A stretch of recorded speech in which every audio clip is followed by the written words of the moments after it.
بسم اللہ الرحمن الرحیم۔ اسلامی واقعات سننے کے لیے اس چینل کو سبسکرائب کریں۔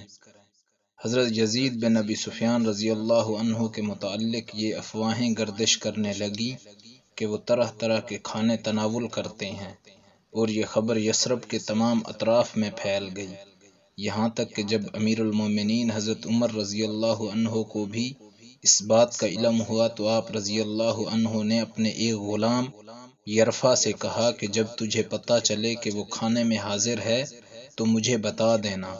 چنانچہ جب یزید بن ابو سفیان رضی اللہ عنہ کھانا کھانے کے لیے بیٹھے تو غلام نے آپ رضی اللہ عنہ کو مطلع کر دیا۔ حضرت عمر رضی اللہ عنہ فوراً تشریف لائے اور سلام کر کے اجازت طلب کی۔ اجازت ملی تو اندر تشریف لائے اور ان کے قریب بیٹھ گئے۔ تھوڑی دیر کے بعد سرید اور گوشت آیا۔ حضرت عمر رضی اللہ عنہ نے بھی ان کے ساتھ تناول کیا۔ پھر بھنا ہوا گوشت آیا تو یزید نے اپنا ہاتھ بڑھایا تو حضرت عمر رضی اللہ عنہ نے روک دیا اور سرزنش کرتے ہوئے فرمایا، خدا کا خوف کرو اے یزید بن ابی سفیان رضی اللہ عنہ، کیا کھانا کھا لینے کے بعد پھر دوبارہ کھاؤ گے؟